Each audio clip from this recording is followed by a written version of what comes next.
She was so tired after covering everyone's shifts that she fell asleep in a guest's bed by accident.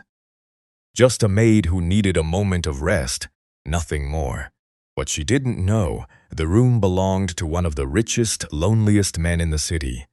And by morning, the whole family already believed she was his wife. Maya Bennett had not meant to close her eyes. She remembered sitting down on the edge of the wide bed in the penthouse suite, just for a moment, while she waited for the fresh linens to come up from the laundry. Her feet ached from 16 hours of work. 3 girls on her floor had called in sick that week, and Maya had quietly taken their shifts, scrubbing bathrooms and turning down beds until her arms felt like they belonged to someone else. The pillows had looked so soft. The room had been so quiet. She had only wanted to rest her eyes. When she opened them again, sunlight was pouring through the tall windows, and the door was opening. For one frozen second, Maya could not understand what she was seeing. A tall older woman in a cream-colored suit stepped into the room, followed by an older man, 2 younger relatives, and a thin man carrying a leather folder. They all stopped at once, staring at her tangled hair, her wrinkled uniform, and the bed she was lying across. "Who is this?" the older woman asked. Maya scrambled up so fast she nearly fell. "I'm so sorry. I work here. I was changing the linens and I must have fallen asleep. I'll go right now." But before she could move, another door opened, the bathroom door, and out stepped a man with damp hair, buttoning a clean shirt, clearly fresh from the shower. Ethan Carter froze when he saw the crowd in his suite. "Grandmother," he said carefully, "you're early." The older woman, Grace Carter, looked from her grandson to the maid on the bed, and her eyebrows lifted slowly. The young woman beside her, sharp-eyed and dressed in expensive gray, did not bother to hide her smile. "Early," Grace repeated. "Ethan, the breakfast meeting was set for 9. It is 9. Her gaze slid back to Maya. "Though it seems we are interrupting something." "It's not what it looks like," Maya said quickly. "It is never what it looks like," the young woman in gray murmured. That was Olivia, though Maya did not know her name yet. And yet here we all are. Ethan stepped forward. "She works for the hotel. She fell asleep. That's all this is." But Maya could see it already, the way the relatives glanced at one another, the small knowing looks passing between them. They had decided on a story before he finished speaking. A maid, asleep in the heir's bed, the morning after. To them, the explanation wrote itself. "Ethan," the older man said. He had a deep, tired voice. This was William Carter, Ethan's grandfather. "Sit down. We need to talk, and perhaps this morning has made the conversation simpler." "Grandfather, sit." Ethan sat. Maya stood awkwardly by the window, unsure whether she was allowed to leave, terrified of what would happen to her job if she did. William nodded to the thin man with the leather folder. The attorney opened it and cleared his throat. "As you all know," William said, "the family trust has governed how leadership of the Carter Group passes from one generation to the next. There is a condition in it that we have not spoken about openly. I had hoped we would not need to." He looked at his grandson. "Ethan, the trust requires that you be married before your 35th birthday in order to take full control of the company. That birthday is in 6 weeks." The room went very still. "That's impossible," Ethan said. "You can't be serious." "It is written plainly," the attorney said. "If the condition is not met, leadership passes to the next eligible family member." Olivia's smile widened just slightly. Maya, standing by the window, felt the strange weight of being invisible and central at the same time. No one was looking at her now, but she understood that somehow, by falling asleep in the wrong room, she had walked into the middle of something enormous. Grace Carter, however, had not forgotten her. The older woman turned, studying Maya with eyes that missed nothing. "What is your name?" Grace asked. "Maya. Maya Bennett." "And how long have you worked here, Maya Bennett?" 3 years, ma'am. Grace nodded slowly, as though filing the answer away. Then she looked at her grandson, and something thoughtful and dangerous moved across her face. Well, she said, it seems the family has a great deal to discuss. By the time Maya finally escaped the suite, her hands were shaking. She hurried down the service stairs, certain she would be fired before lunch. But it was worse than that and stranger, because by noon, the whispers had already started. A housekeeper told her that the kitchen staff were talking. By 2 o'clock, a bellhop asked if it was true that she was secretly dating Mr. Carter. By 4, a woman from the front desk pulled her aside and asked, in a hushed and excited voice, whether there was going to be a wedding. Maya went home that night to her tiny apartment, sat down at her kitchen table, and stared at the unpaid medical bills stacked beside the salt shaker. Her mother's name was printed at the top of each one. She did not know yet that her quiet, ordinary life had already ended that morning. She did not know that a man she had spoken to for less than a minute was at that very moment being told by his grandmother that the sleeping maid might be the answer to everything. And she certainly did not know that the biggest decision of her life was coming for her. And it would arrive before the week was out. Maya almost didn't go to work the next morning. She stood in front of her closet for a long time, certain that walking back into the Carter resort meant walking into her own firing. But she needed the job more than she needed her pride, so she pinned her hair back, put on a clean uniform, and took the early train into the city. She had barely clocked in when her supervisor found her. "Mr. Carter wants to see you," the woman said, her face unreadable. "His office now." The ride up in the private elevator felt longer than it should have. Maya twisted her hands together and rehearsed apologies in her head. When the doors opened, Ethan Carter was standing by the window of a large, quiet office, looking out over the city. He turned when he heard her. "Miss Bennett, thank you for coming up. Please sit." She sat on the edge of the chair. "Mr. Carter, I want you to know I have never done anything like that before. I was exhausted, and it was wrong, and if you want to let me go, I understand.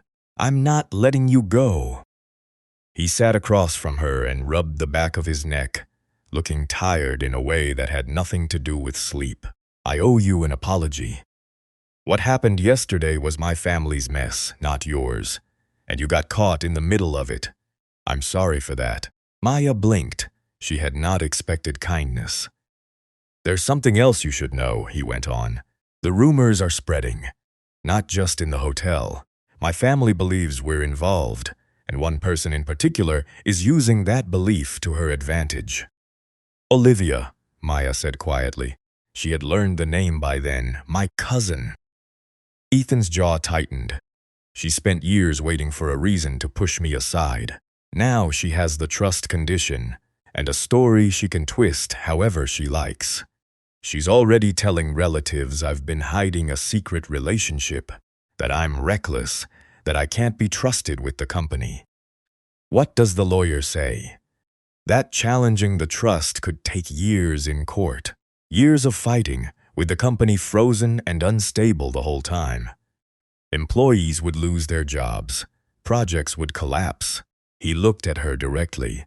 "I can't let that happen. Too many people depend on this place." Maya understood that part.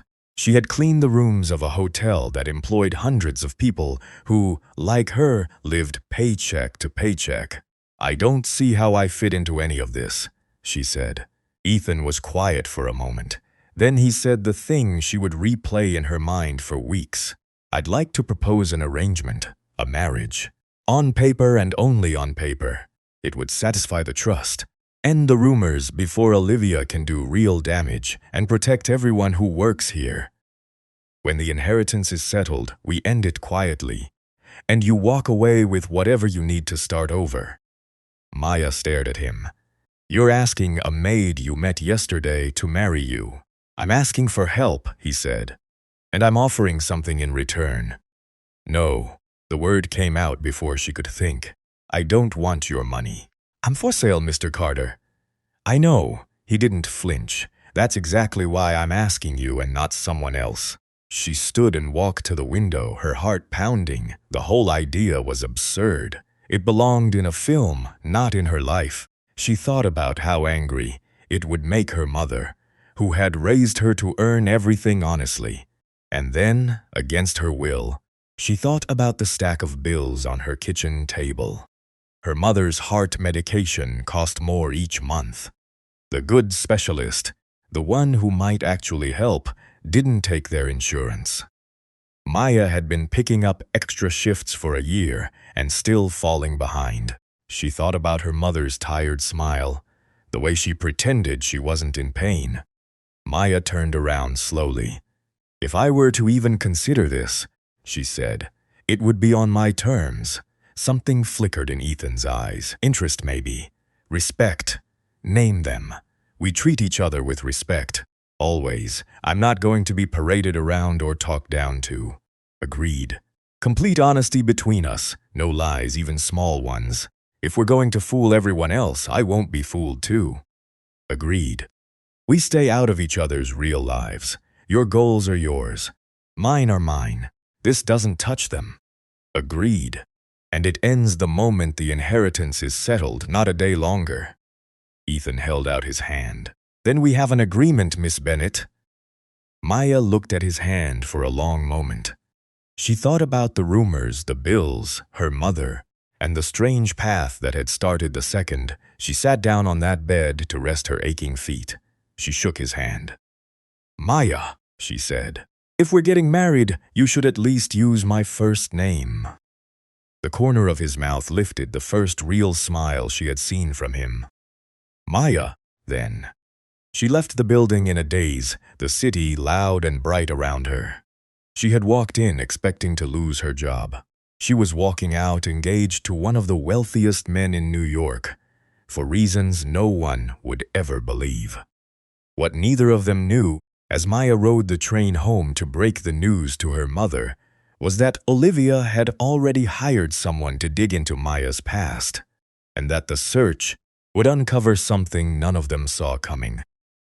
The Carter estate in Greenwich was bigger than any building Maya had ever lived in, and that included the hotel.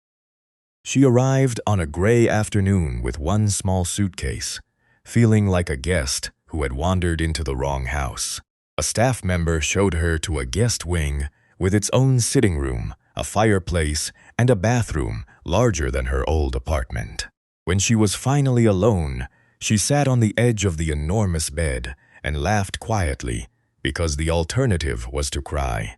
Dinner that first night taught her how much she did not know. There were 4 forks. Maya had never owned 4 forks in her life. She watched Grace from the corner of her eye and copied every move, but she was always a half-second behind, and she felt the relatives noticing. Olivia, seated across the table, watched her struggle with open enjoyment. You'll get used to it, Ethan said quietly, leaning toward her. The little fork is for the salad. Nobody actually remembers the rest. They just pretend. It was a small kindness, but it steadied her. The days that followed were a blur of things Maya had never done.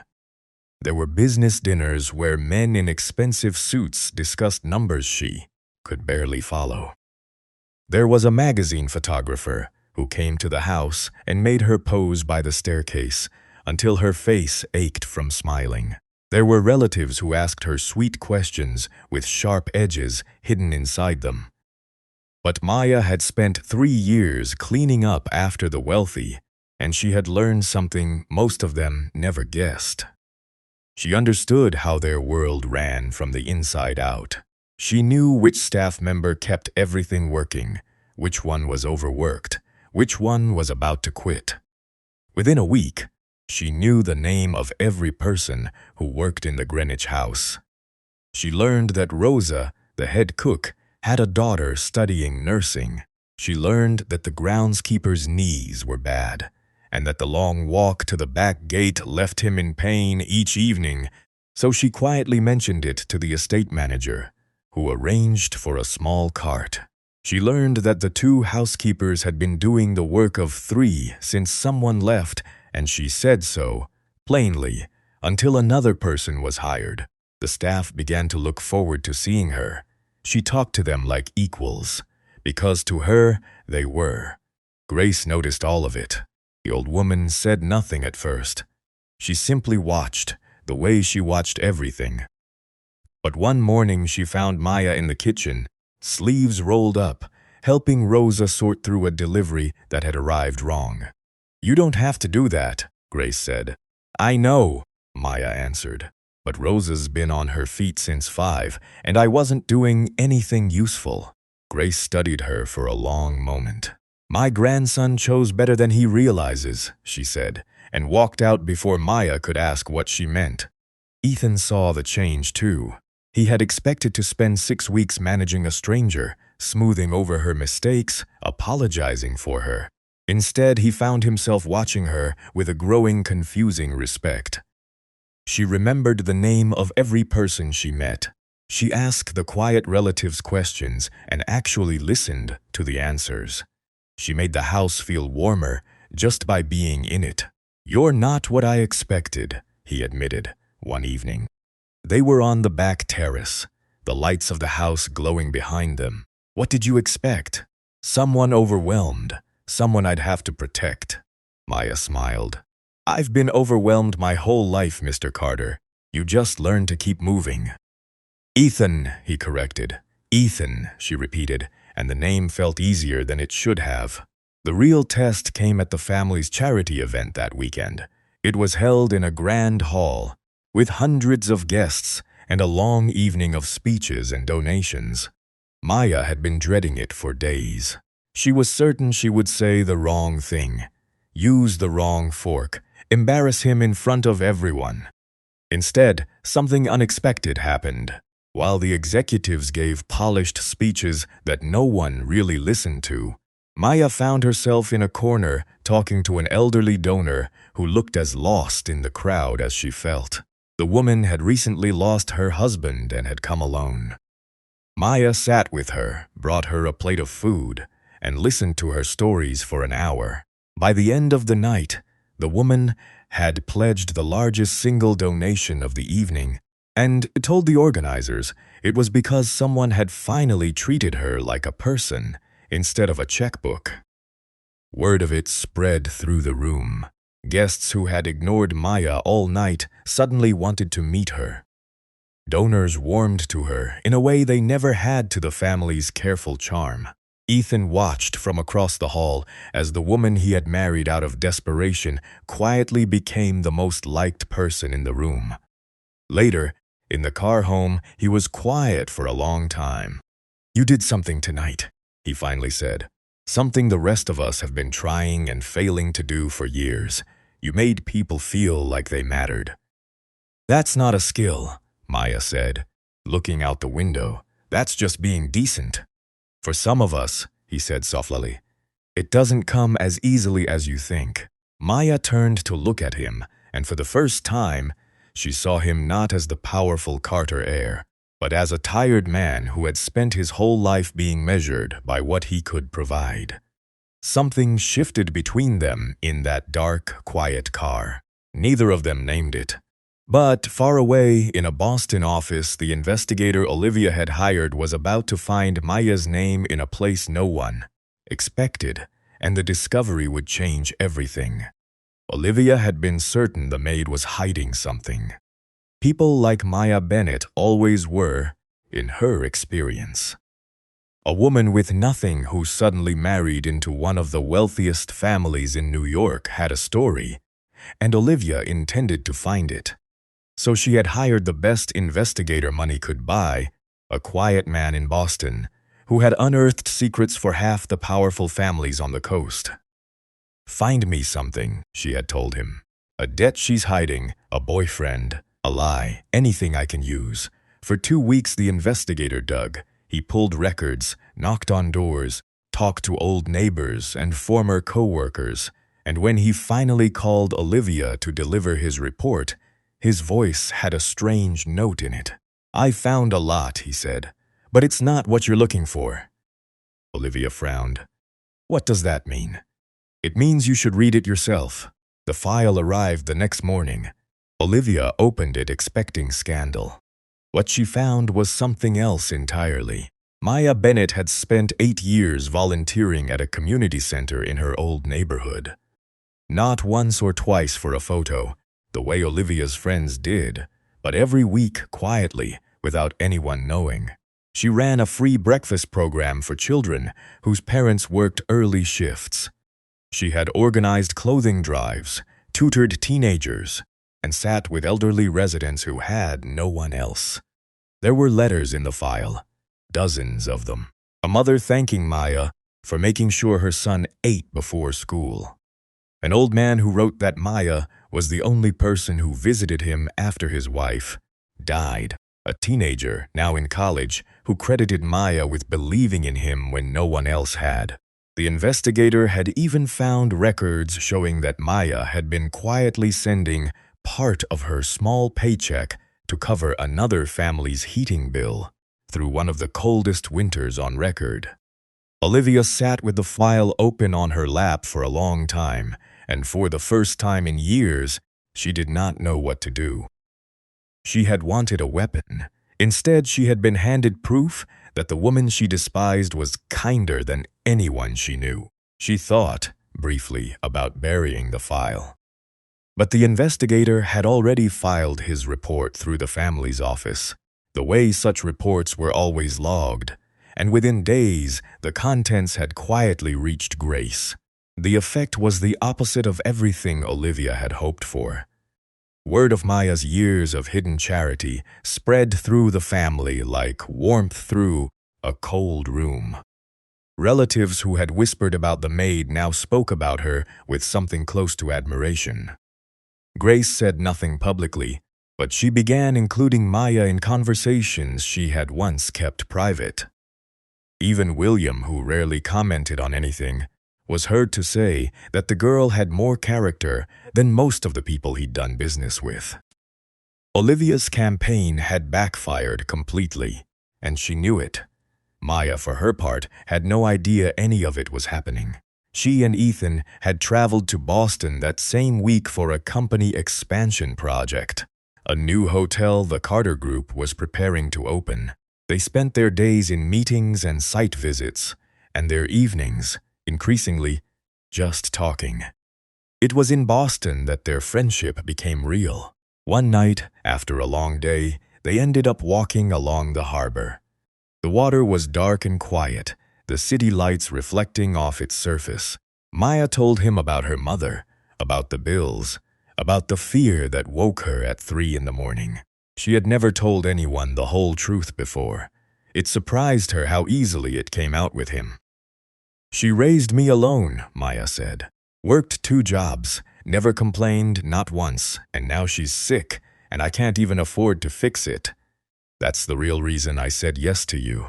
I want you to know that. I'm not pretending it was anything noble. I never thought it was, Ethan said. Honestly, it's the most honest reason anyone's ever given me for anything. He told her things too, about growing up in a family where love was always tangled up with expectation, about a father who had measured him constantly, and a mother who had died when he was young, about the loneliness of being surrounded by people who only saw the name he carried. Everyone wants something from a Carter, he said. You're the first person in a long time who didn't. I wanted something, Maya reminded him gently. I wanted to save my mother. That's different. He looked at her. You wanted to save someone else. Everyone else just wanted to save themselves. They stood at the railing for a while, not speaking. The silence between them had changed. It was no longer the careful silence of strangers. It was something easier and something more dangerous. Can I ask you something? Maya said. Anything. What happens to you if this doesn't work? If the marriage falls apart before the birthday? Ethan was quiet. Olivia takes the company, and everyone who works for it becomes a number on her spreadsheet. He shook his head. I don't think she's cruel, exactly. I think she just doesn't see people. Not really. You used to be like that, Maya said. It wasn't an accusation, just an observation. He looked at her, startled, then let out a soft breath of a laugh.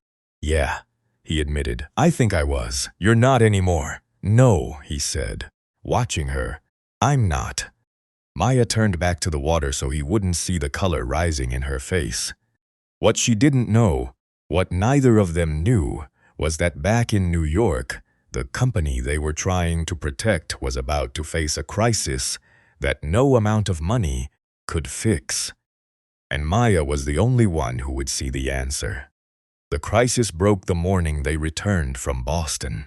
Maya had barely set down her bag at the Greenwich house when Ethan's phone began ringing without stopping.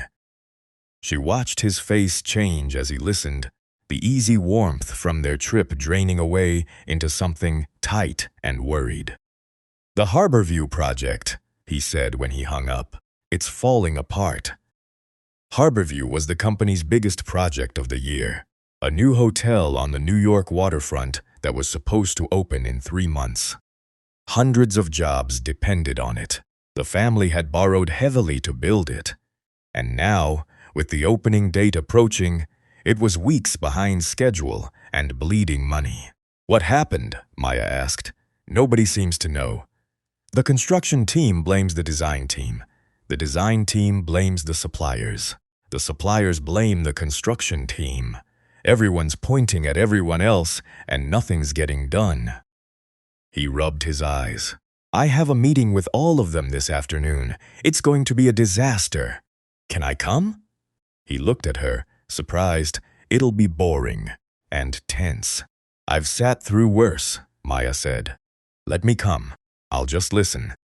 The meeting was held in a glass conference room high above the city. With a dozen executives crowded around a long table, Maya sat in the corner, quiet, just as she had promised. For the first hour, she did nothing but watch and listen. And what she saw was painfully familiar.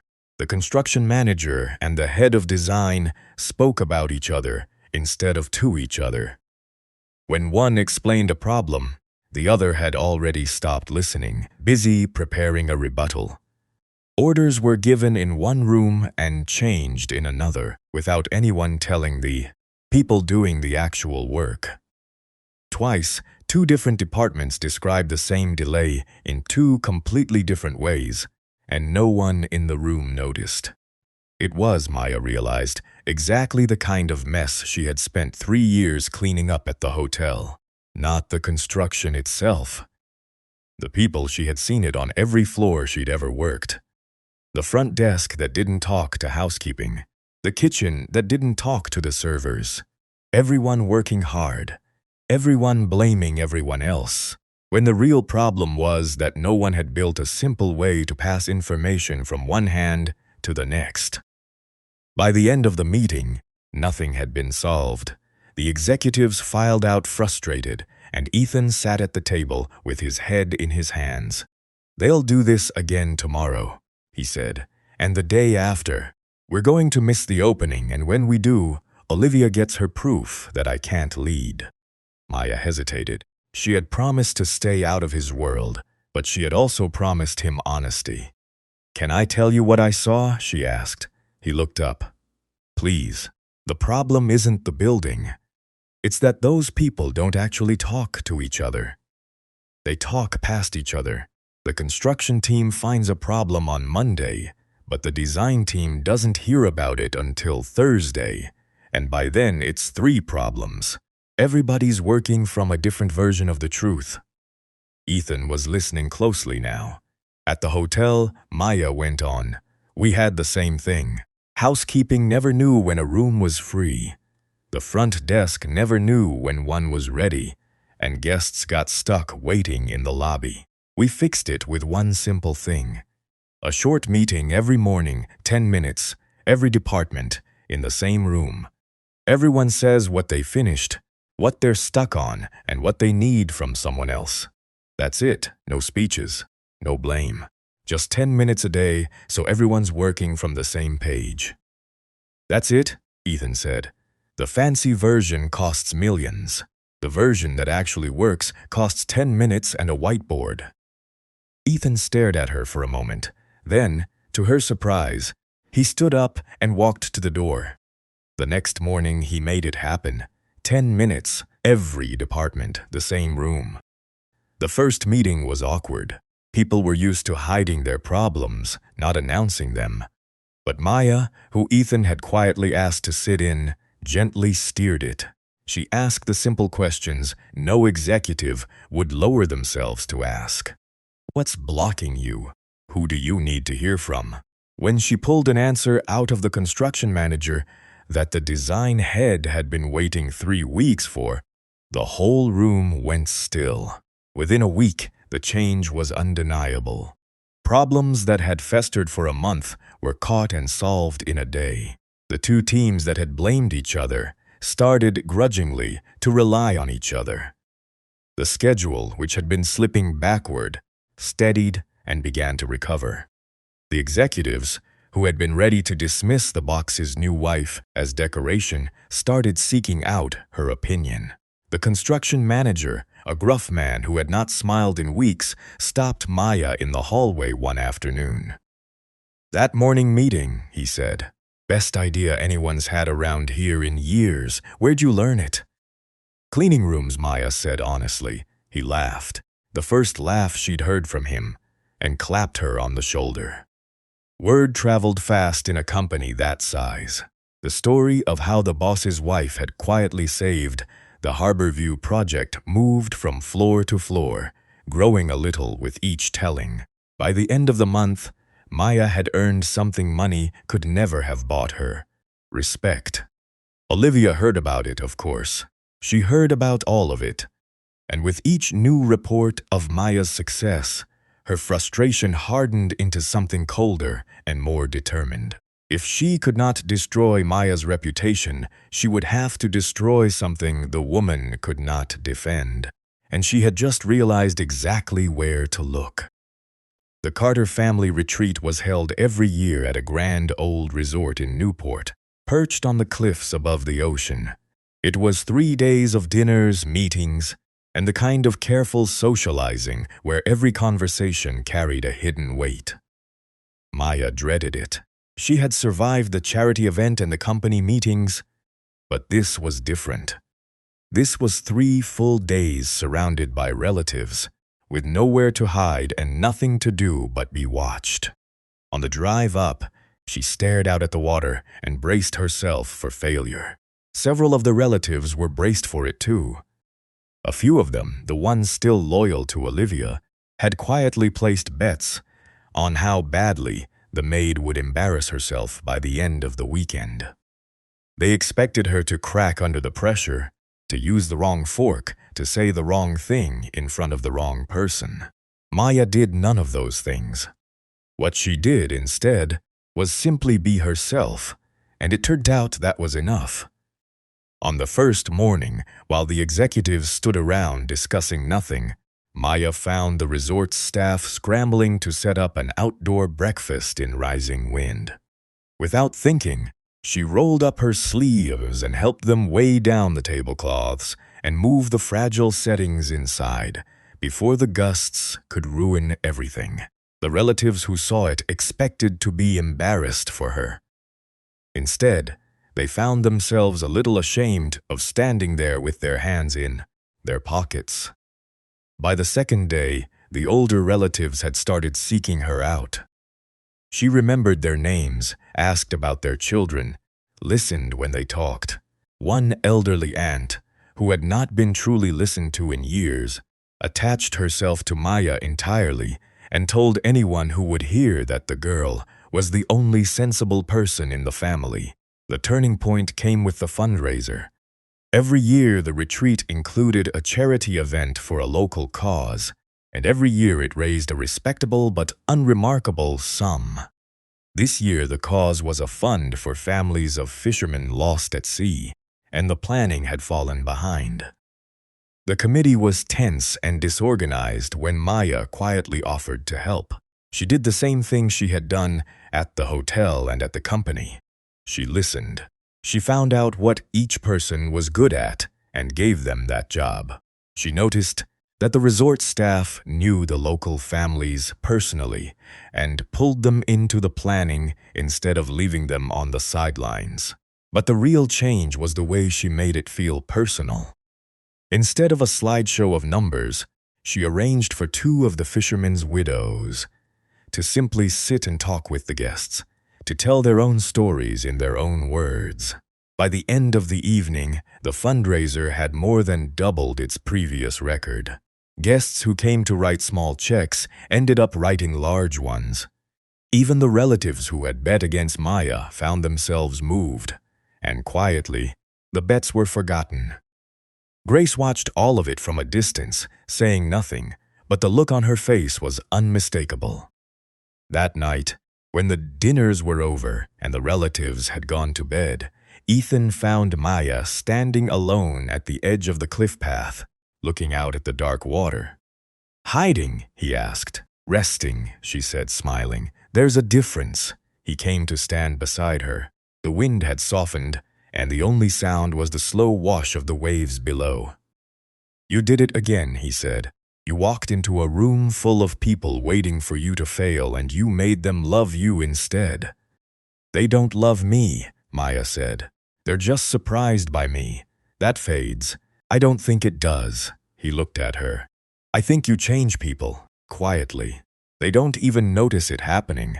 They began to walk along the path, side by side, the resort lights glowing behind them, and the ocean stretching dark and endless ahead. "Can I ask you something strange?" Ethan said after a while. "You've asked me to marry you in a single conversation. I think we're past strange." He laughed. "Fair." He was quiet for a moment, gathering the words. "What would you do if this were real? If it weren't an arrangement with an end date? What would you want our life to actually look like?" Maya stopped walking. It was a dangerous question, and they both knew it. The whole point of their agreement was that there was no after, no real life, only a clean line they would step across when the time came. But the question hung in the air, and she found she wanted to answer it. "I'd want a small house," she said slowly. "Not the big one. Somewhere I could hear the people I love in the next room. I'd want to keep working, doing something that actually helps people, not just makes money. I'd want my mother well enough to argue with me again." She smiled faintly. "And I'd want someone who came home and meant it. That's all. It's not very grand." "It sounds grand to me," Ethan said quietly. She turned to look at him. He was watching her with an expression she had never seen on his face before, open and uncertain, all the careful Carter composure gone. For a moment, neither of them spoke. The line they had drawn between them, so clear at the beginning, had grown faint without either of them noticing. "We should go in," Maya said finally, her voice not quite steady. "Yeah," he agreed, not moving. "We should." Neither of them did, not for a while. When they finally walked back toward the lights, something had changed between them that no agreement could undo. Ending the arrangement no longer felt simple. It no longer felt like something Maya wanted at all. She did not know, as she lay awake that night, listening to the distant ocean, that a single sheet of paper was about to tear the careful story they had built straight down the middle. The document surfaced on a Tuesday. It began as a single email, forwarded quietly to a few relatives, and within hours it had spread to everyone who mattered. The attachment was a scan of the original agreement Ethan and Maya had signed, the one that laid out their arrangement in plain, cold language.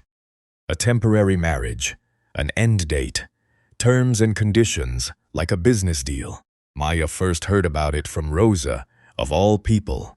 The cook came to find her in the garden, her face troubled, and showed her the message on her phone. "People are saying things," Rosa said gently. "I thought you should know before they say them to your face." Maya read the document twice, her stomach sinking. There was no denying it. Every word was true. It was exactly what they had agreed to, set down in black and white, and now the whole family could see it. By that evening, the Greenwich house had filled with tension. Relatives gathered in small groups, talking in low voices that stopped whenever Maya passed. The warmth she had spent weeks earning seemed to drain out of the rooms. She saw it in their eyes, the recalculation, the sense of having been fooled. Olivia, of course, was at the center of it. "I told all of you," she said, loud enough to carry, to a cluster of relatives in the front hall. "I said from the beginning that something wasn't right. A maid, in his bed, and 6 weeks later a wedding? And now we know. It was never real. He bought a wife to steal the company. If he'll lie to all of us about this, what else will he lie about? Is that the man you want running everything you've built?" It was, Maya had to admit, a powerful argument, and it was working. She found Ethan in his study, standing at the window with the document open on his desk. He turned when she came in, and she saw that the easy man from the Newport Cliffs was gone. In his place was the tense, guarded air she had met on the first morning. "Who leaked it?" she asked. "Does it matter?" He shook his head. "Olivia, or someone working for her. The how doesn't change anything. They have it. It's true. There's nothing to argue." Maya stood in the doorway, and a heavy guilt settled over her. She had walked into his life by accident, and now she was the reason it was falling apart. "I should go," she said quietly.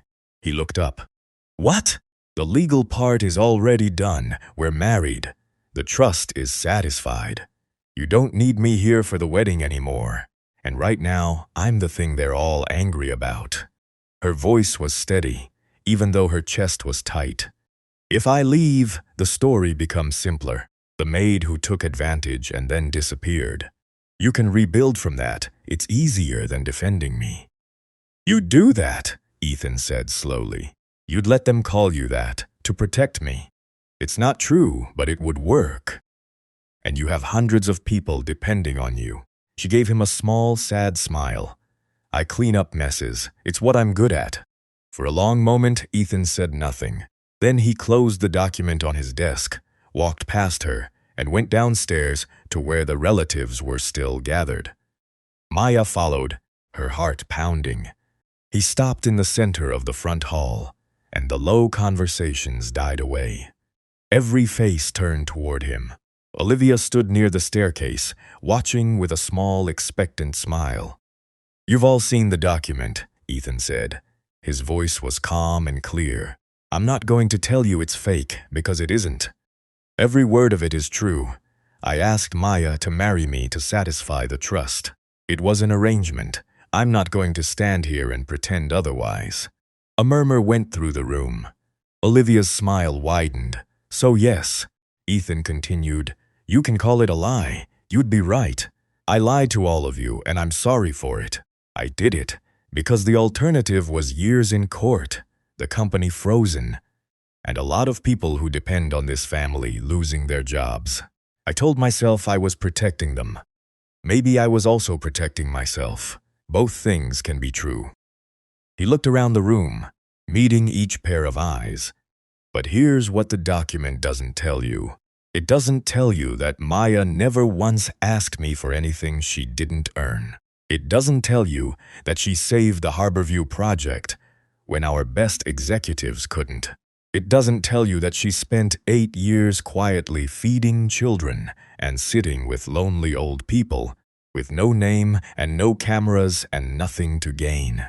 It doesn't tell you that this family is warmer and better with her in it than it has been in years, and every one of you knows it. The room was completely silent now. "You can judge me for how this started," Ethan said. "That's fair, but don't you dare judge her. Whatever this began as, she has been more honest with me than anyone I've ever known. And I will not stand here and let her be called something she isn't." He turned and walked back up the stairs, leaving the hall in stunned quiet. Maya stood frozen at the top, having heard every word. The strange thing, the thing Olivia had not counted on, was that honesty was harder to attack than a lie. Ethan had taken the weapon out of her hand by admitting everything. Relatives who had been ready to condemn him now found themselves uncertain, even impressed. An older cousin muttered that the boy had more spine than his father ever did. Olivia's victory had turned to ash in her hands, and she knew it. But as Maya watched Ethan disappear into his study, she understood something that frightened her more than any leaked document. He had just defended their marriage as though it were real, and somewhere along the way, for her, it had become exactly that. In the days after Ethan's speech, the house grew quiet in a new way. The anger had faded, but something awkward remained. The relatives no longer whispered about Maya, yet no one quite knew how to act around a marriage. Everyone now knew was an arrangement. Ethan and Maya moved through the rooms, politely, carefully, neither willing to say the thing that had been sitting between them since Newport. The birthday was 4 days away. The trust was satisfied. By the strict letter of their agreement, Maya was free to leave the moment she wished. She decided she should. "I think I'll go back to the city for a few days," she told Ethan one evening, keeping her voice light. "To see my mother, to think." He looked at her for a long moment, and she could see he understood what she was really saying. "Not a few days, the beginning of the end." "Of course," he said, "take whatever time you need." So Maya packed the same small suitcase she had arrived with and went home to her old apartment, which suddenly felt smaller and emptier than she remembered. She visited her mother, who was doing better now, the good specialist finally within reach, because of everything the arrangement had paid for. Her mother, sharp as ever even from her chair, watched Maya pour tea with shaking hands. "You're not telling me something," her mother said. "I'm fine, Mom. You're not fine. You've got that look. The one you had when you were 9, and you broke my favorite cup and spent a whole week deciding whether to confess." Her mother set down her cup. "What is it?" Maya sat down slowly. "I think I fell in love with a man I'm supposed to be leaving." Her mother was quiet for a while. Then she reached over and took Maya's hand. "And does he know?" "It doesn't matter. The whole thing was a deal. There's an end date. He never asked for anything more." "That's not what I asked." Her mother squeezed her fingers. "Sweetheart, you have spent your whole life cleaning up everyone else's messes and never once asking for anything for yourself. Just this once. Let yourself want something." Maya didn't answer, but the words stayed with her on the long train ride back into the city's edge and through the sleepless night that followed. Back in Greenwich, the house felt wrong without her. Ethan noticed it everywhere. The kitchen was quieter. Rosa was shorter with everyone. The staff who had brightened when Maya passed now went about their work with their heads down. The warmth she had brought into the house had left with her, and the absence of it was louder than any argument. He found himself standing in the doorway of the guest wing where she had stayed, looking at the bare, Maid bed, feeling like a man who had lost something he never properly admitted he had. It was Grace who finally cornered him. She found him in the study, staring at nothing, and she sat down across from him with the patience of someone who had waited a long time for this conversation. "You're miserable," she said. "I'm fine. You're as bad a liar as your grandfather." She studied him. "Ethan, you have spent your entire life doing what the family required, the right schools, the right job, now the right marriage, for the right legal reasons. You've satisfied every obligation anyone ever placed on you." She leaned forward. "For once in your life, stop thinking about the obligation. What do you actually want?" "It doesn't matter what I want," Ethan said. "The arrangement is done. She's free.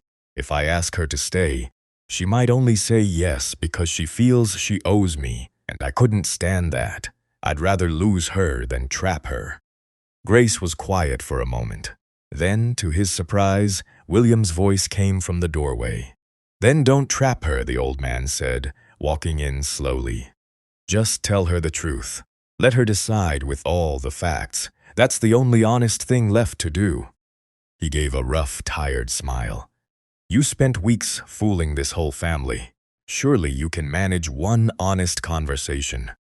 Ethan looked between his grandparents, and something in him finally let go. He drove to the city that same evening. Maya was surprised to find him at her door, still in the suit he'd worn all day, looking nothing like a man who had everything figured out. "Ethan, what are you doing here?"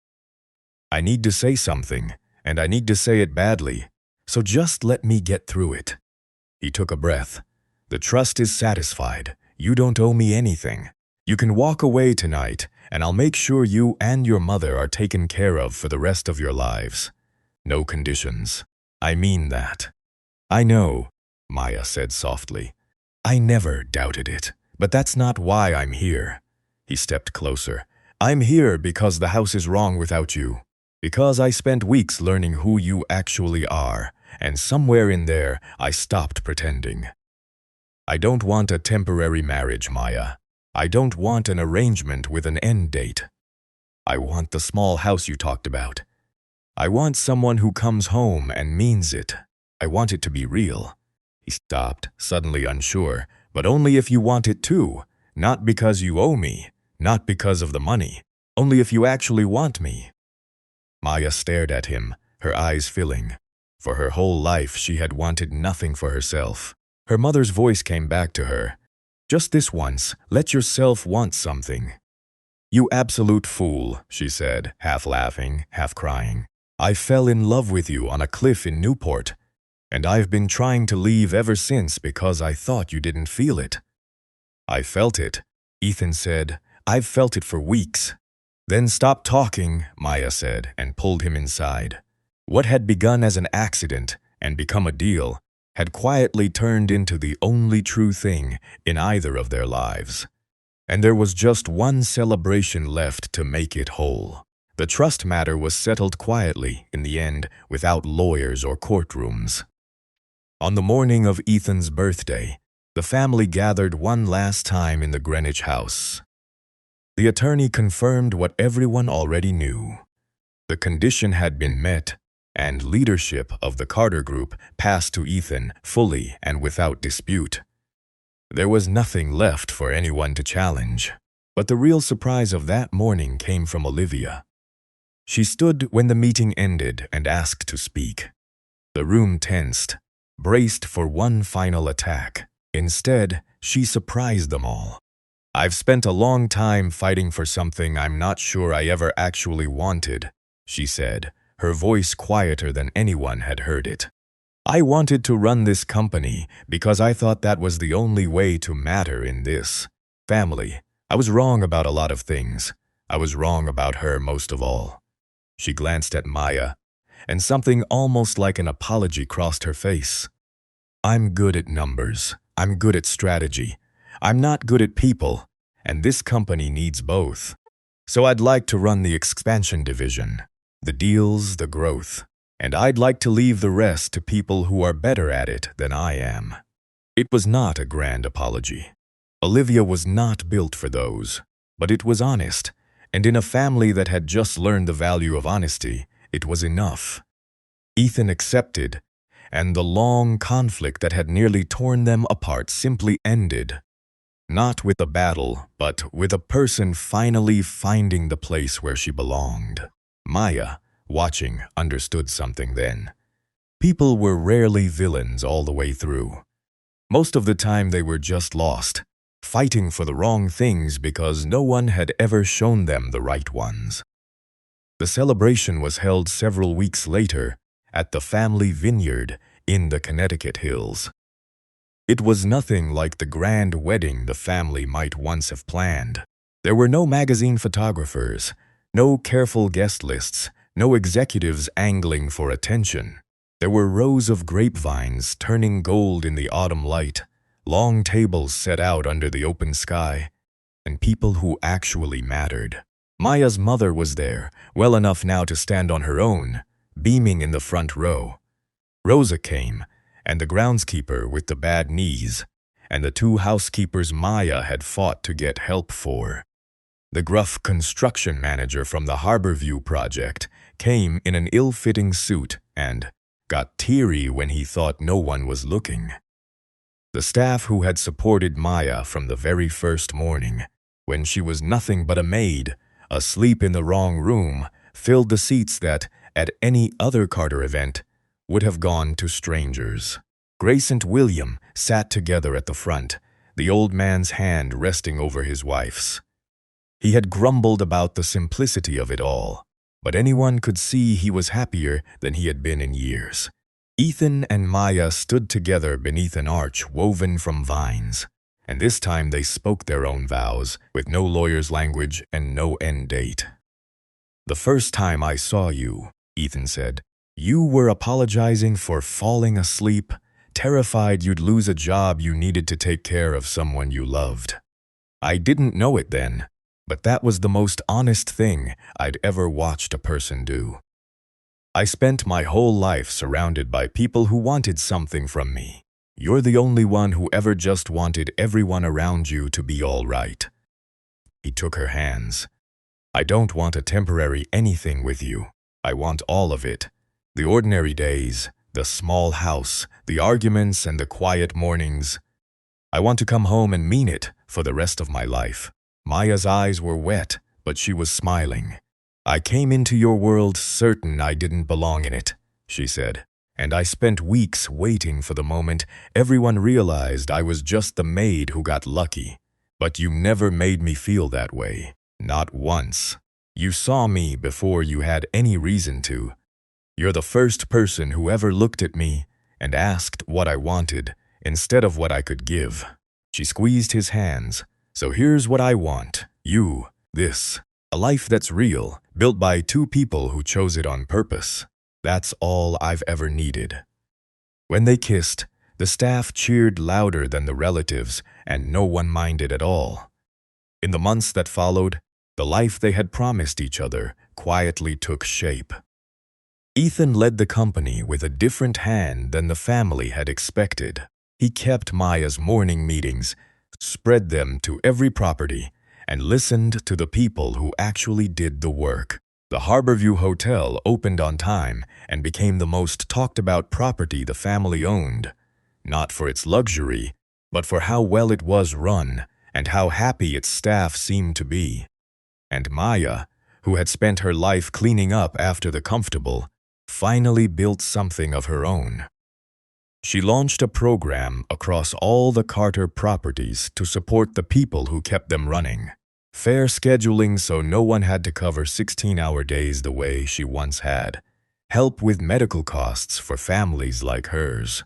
A path for housekeepers and bellhops and cooks to rise into management because she knew better than anyone how much wisdom lived in the people no one bothered to ask. She named it after no one. She just made it work.